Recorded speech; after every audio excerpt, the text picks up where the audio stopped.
Hello everyone, this is Warhawk Beyond 2040 and welcome to another edition of the Superman and Lois Season 4 review series. And today I'm going to be talking about Episode 8, Sharp Dressed Man, which I have just finished watching.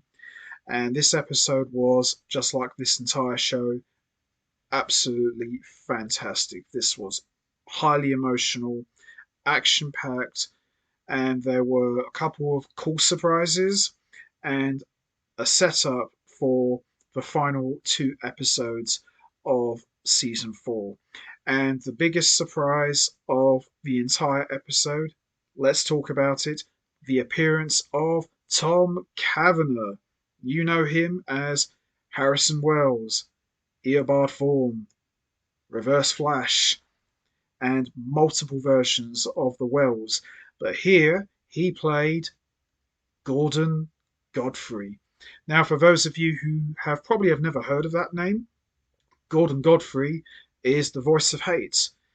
He is an agent from Apocalypse, and his master, who he works for, is, yes, that's right, Darkseid. Now, since the beginning of season 4, there had been rumours that Tom Cavanagh was going to be appearing on the show. He has directed a couple of episodes in the past, who, by the way, he was an amazing director, and those episodes that he directed were excellent. And I often thought that Tom Cavanagh was going to be playing Brainiac because the name Milton Fine has been mentioned a couple of times, and they alluded to Brainiac possibly appearing on the show.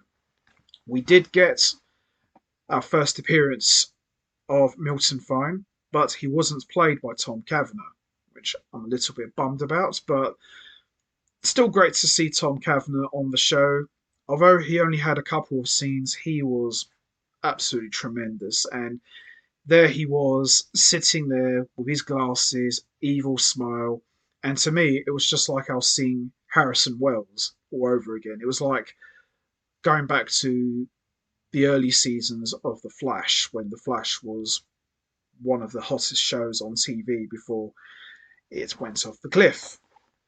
The less said about that, the better. But this is not what we're here to talk about. We're here to talk about what an amazing job Tom Cavanagh did as Godfrey.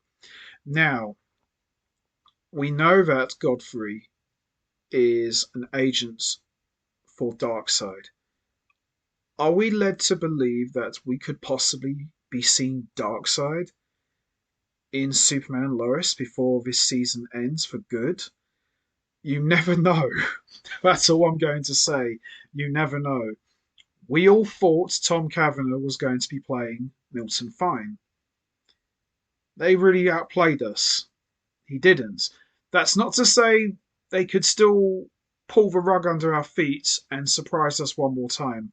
Remember back in season 2 when they said that, oh, Bizarro isn't going to be Doomsday. We're going to see Doomsday at another point. They fooled us. We got Bizarro transforming into Doomsday at the end of season 3. There's still a twist to this. I'm not fully convinced that Tom Cavanagh just appeared on the show as Godfrey. Now, I'm not saying Godfrey isn't a heavy hitter. He's just an agent for Darkseid. I've got a feeling there's going to be a twist to this because you don't just have a guy like Tom Cavanagh, who quite possibly is the best actor in the entire DC TV universe.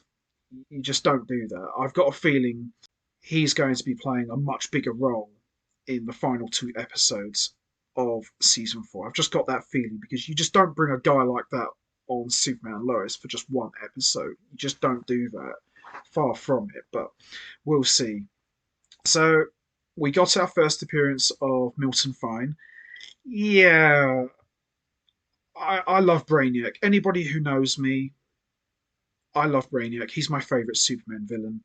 I'm not going to throw any judgment until I see more. Bear in mind, we only got the first full physical appearance of Milton Fine. James Masters from Smallville will always be Milton Fine. He really captured that robotic fluidness of Brainiac so well. This guy, on the other hand, yeah, I wasn't initially sold on him at first. He seems to be more like a computer hacker. He didn't have the green skin. He didn't have, the Brainiac symbol on his forehead. He didn't wear the purple uniform or anything like that. He didn't show any signs of being a machine or being from another planet. He seemed more like a computer hacker. But we'll see, really. We'll just have to see, really. So, this episode, for the most part, was an on screen battle between Lex Luthor and Lois Lane on TV, with Godfrey firmly in the pockets of Lex Luthor and just stirring the pot. Now, what we saw from Lex Luthor was the classic villain that we all know and love to hate. Lex Luthor ditched the long goatee, put on his suit and tie, and yeah, he looked like the evil villain that, we've come to know over the years. And he pretty much did exactly what we all thought he would do, fabricated the footage of his fights with Clark under the red lights, and essentially went out of his way to discredit Superman and, of course, Lois as well, even going as far as to reveal that Lois Lane is the wife of Superman. And this was just classic Lex Luthor, sitting there all calm, looking all smug, and I loved it. It was just brilliant. Now, there was an interesting moment that caught my attention during this episode.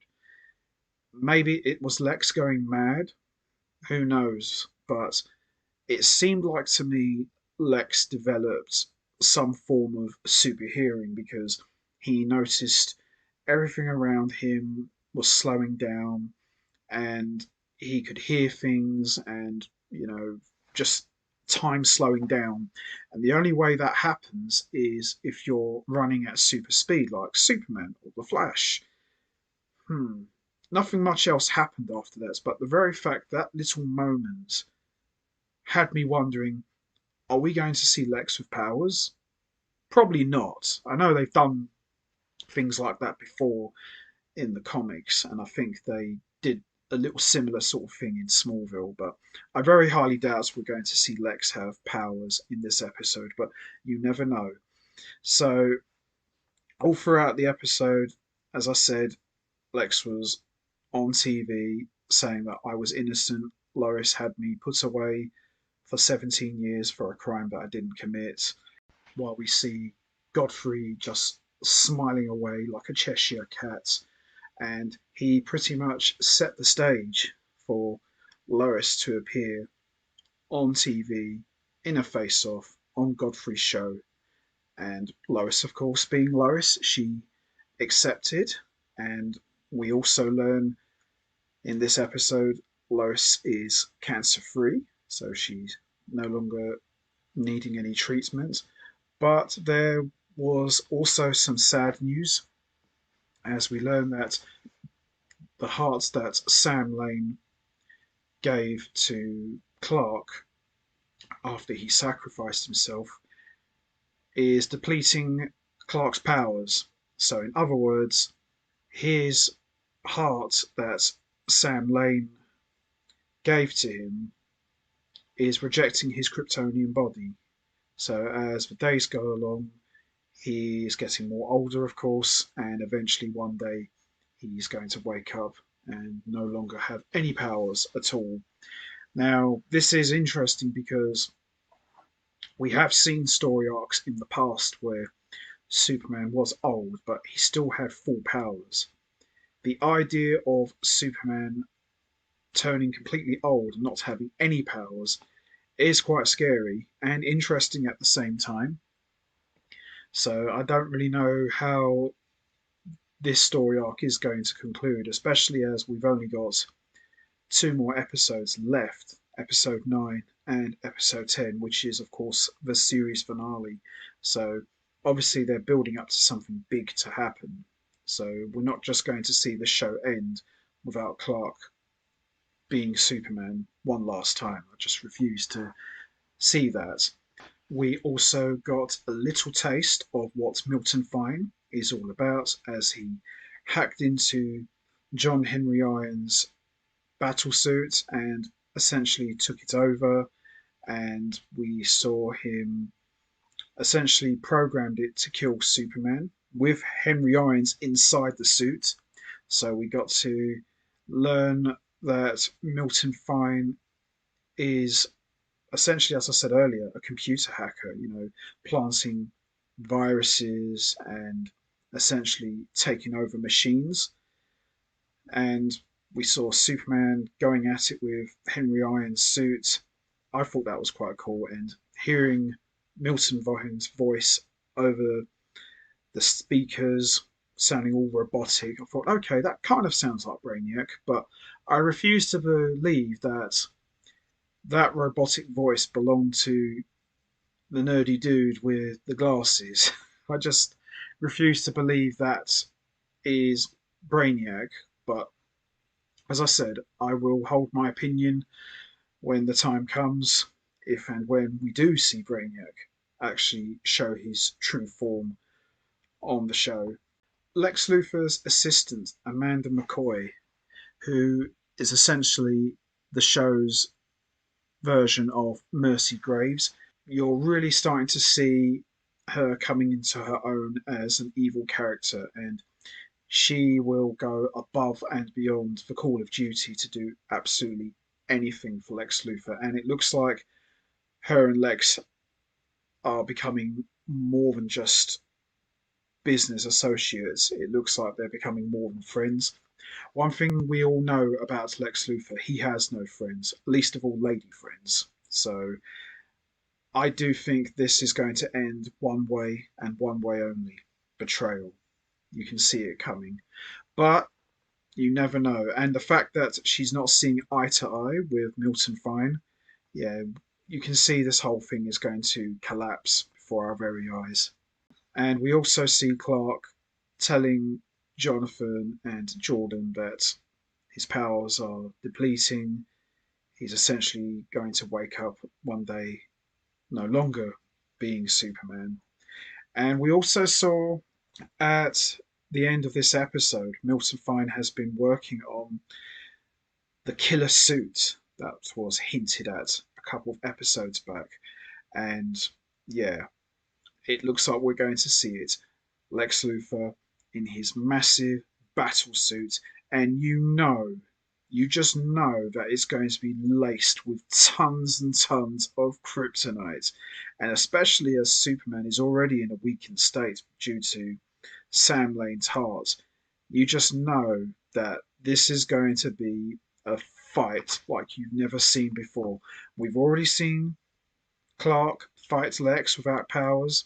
Now just imagine on a level playing field, Lex Luthor in a battle suit, Superman with powers. No matter how much powers he's got left, he's still got powers. It's going to be an epic battle, and I can't wait. And another thing about this episode, you know, although we didn't get a ton of Superman action, we did, but maybe not as much. I do feel that they're saving this for the final episode because you have to know, just like we saw back in season 3, they pulled out all the stops for Superman versus Doomsday, which was amazing. You have to know they're going to really go to town. It's the final episode. They're going to pull out all the stops. They're going to throw everything, including the kitchen sink, to make this the most epic battle ever. And you can see it coming. I think that's what they're doing. They're just holding out. They're just building it up more and more till we eventually see the two most iconic characters just go head to head. And you can feel it. You can really sense that it's coming. But overall, I absolutely enjoyed this episode. This was fantastic. A little bit let down on the Milton Fine reveal. I was hoping it was going to be Tom Cavanagh, but I still think there's an added twist to this. I think, we may see a big surprise yet. And as I said, to have an actor like Tom Cavanagh on the show just playing Godfrey, I won't buy it. You don't have a guy like that and not have something special lined up for him. So we'll see. But it was great to see him. Loved every second of this episode, and I can't believe it. I'm so pumped for this, but I'm so sad at the same time that this is the final season. I don't really understand why they chose to end it at 4. I really wish we could have got 2 more seasons, maybe like seasons 5 and 6, because I know they said that they were originally signed up for 7 seasons. But I just wish we could have just 1 more or even 2 more, because this has been so good, and I'm really bummed out that this is going to be it. But they have done a great job. Even though we've only got 10 episodes, they've done such a great job packing so much and making every episode, as I said from the beginning, feel like a mini movie. So they've done an excellent job. So we're just going to have to wait and see how this is all going to play out. But I loved this episode. This was great. And, Jonathan and Jordan, trying to deal with the celebrity lifestyle now that their dad has gone public. That was interesting as well. So it looks like they could be setting Jonathan and Jordan to become, Superboys at some point before the show ends. Maybe Clark might retire and those two might take over. Who knows? But this is going to be, a very interesting ending when we do get there. It's going to be interesting to see how they're going to end this. But yeah, love this episode. Absolutely enjoyed it. Can't wait for the next one. So anyway, that's going to be it from me. I'm going to wrap this up now. What did you guys think of episode 8? Did you enjoy it?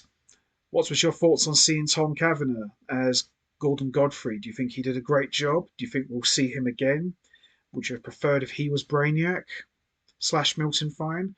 Do you think it's possible we could see Darkseid, especially as he is an agent for him? What about the first appearance of Milton Fine? Were you happy with it? Would you preferred not to have seen Milton Fine? Do you think maybe they could have gone with a different actor? Do you think we will see him reveal his true Brainiac form? And also, what about Lex's killer suit? What do you think is going to happen when Lex puts on the battle suit? Do you think we'll see him and Superman go at it in the next episode? Or do you think they're saving it for the big battle for the series finale? You know what to do, guys. Hit the like button, hit the subscribe button, leave your thoughts and comments down below. And I will see all of you next time for another edition of the Superman and Lois Season 4 review series, where I'm going to be talking about episode 9, which I'm very much looking forward to talking about, especially with the way this episode played out. It's going to be epic. So until then, take care, everybody, and stay safe. And once again, as always, much appreciated. Thanks for listening.